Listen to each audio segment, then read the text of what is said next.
Salam dan damai sejahtera untuk kita semua.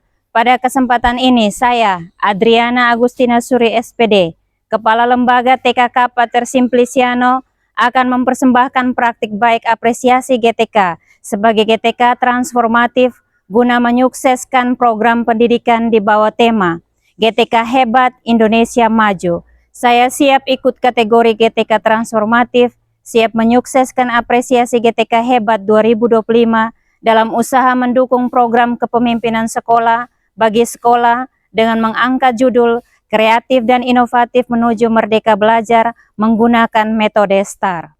Satuan TKK Pater Simpliciano merupakan salah satu sekolah swasta yang berada di Kabupaten Sika, tepatnya di Kecamatan Nita.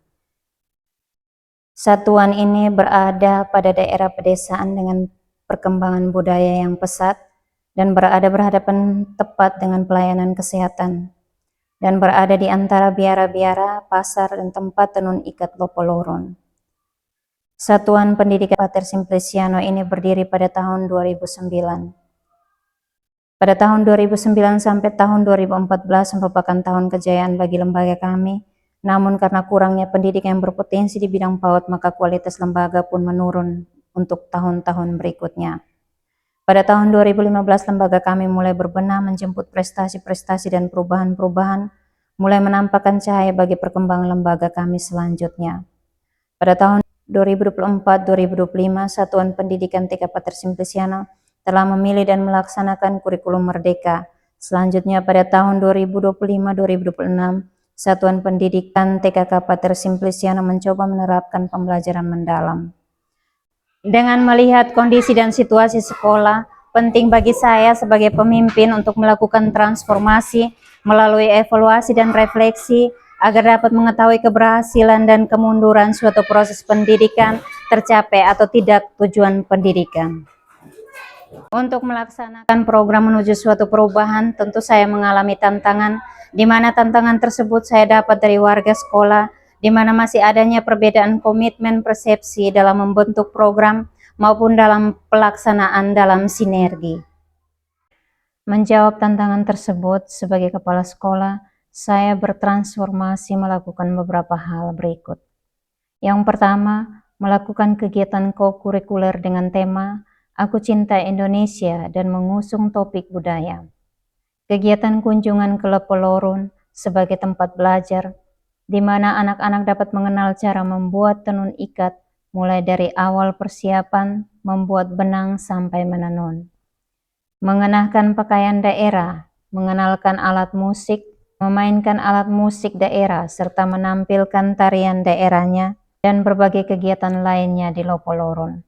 Kegiatan ini dilakukan untuk menumbuhkan rasa cinta terhadap budayanya dan sebagai bekal ilmu dalam mengembangkan kreativitas anak dan potensi anak. Kegiatan co-kurikuler berikutnya dengan tema Aku Sayang Bumi dengan topik mengolah sampah non-organik untuk dijadikan kerajinan tangan. Kegiatan co-kurikuler ini melibatkan semua warga sekolah dan orang tua dalam pembuatan tempat sampah. Dan masyarakat di sekitar lokasi kegiatan juga terlibat, terutama di lokasi yang terdampak sampah. Kegiatan yang ketiga adalah kegiatan ekstrakurikuler. Kegiatan ekstrakurikuler dilaksanakan melalui memperkenalkan musik, tarian, budaya, dan bernyanyi yang dirangkum dalam berbagai kegiatan, di mana anak boleh memilih untuk mengembangkan dan mengekspresikan bakat dan minat dari setiap peserta didik. Kegiatannya setiap hari Sabtu. Kegiatan ini dilaksanakan untuk menumbuhkan potensi sesuai minat anak dan keberanian dalam menampilkan keterampilan dan talenta sejak usia dini, serta mempersiapkan bakat dan minat dalam berbagai perlombaan, baik di tingkat gugus, sekolah, tingkat desa, tingkat kecamatan, maupun tingkat daerah. Kegiatan co-kurikuler dan ekstrakurikuler ini dibingkai dalam kegiatan pentas seni dan basar. Hasil dari kegiatan-kegiatan co-kurikuler dan ekstrakurikuler ini membuahkan hasil berupa prestasi dan keterampilan yang berdampak pada jenjang berikutnya. Sebagaimana kesaksian orang tua, wali murid, alumni TKK Pater Simpliciano.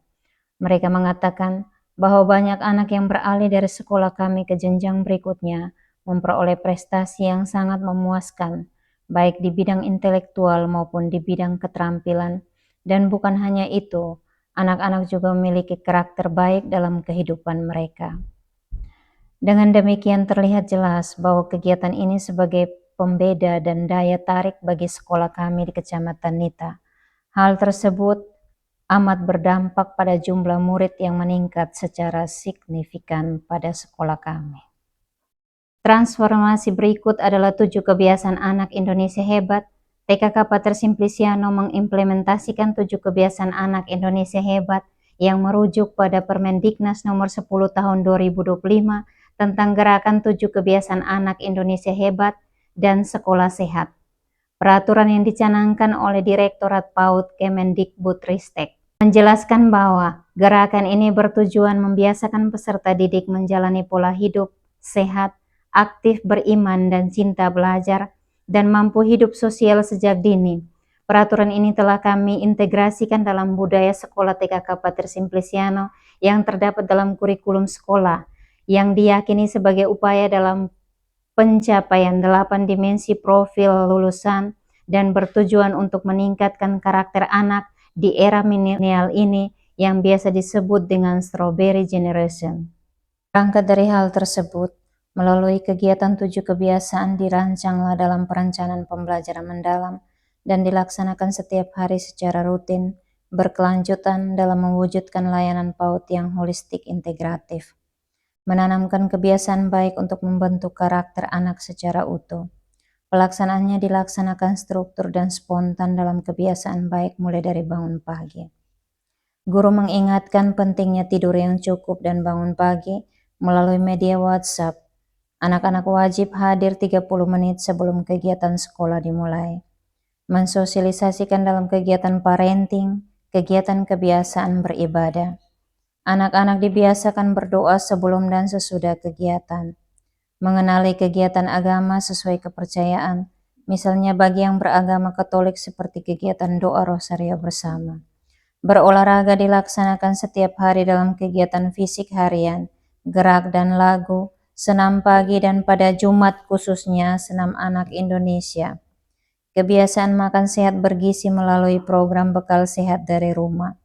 Edukasi gizi melalui lagu dan PMT. Gemar belajar melalui kegiatan mengunjungi pojok baca dan belajar sambil bermain di pojok baca yang disiapkan. Kegiatan bermasyarakat melalui kegiatan mengunjungi orang sakit dan bertutur sopan. Pemerintah telah menyediakan platform Merdeka Kepala Sekolah melalui jalur pembelajaran mandiri demi mengukur keberhasilan kepemimpinan program kepala sekolah. Kepala sekolah dapat memilih topik sesuai kebutuhan untuk peningkatan kapasitasnya. Praktik baik ini memiliki dampak positif yang terlihat dari warga sekolah bahwa kepemimpinan yang kreatif dan inovatif menuju merdeka belajar melahirkan potensi anak dalam menampilkan kreativitas, bakat, potensi, dan karakter yang baik dan memberi ruang untuk warga sekolah berpartisipasi dan berkolaborasi.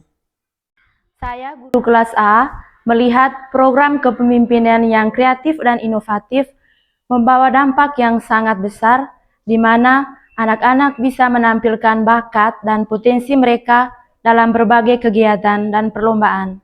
Bukan saja kemampuan intelektual, melainkan menyangkut seluruh aspek perkembangan. Saya, guru kelas B, termotivasi menjadi guru yang siap mendampingi anak dalam mengembangkan bakat dan potensi dalam merancang pembelajaran yang menyenangkan untuk menyukseskan kepemimpinan yang kreatif dan inovatif.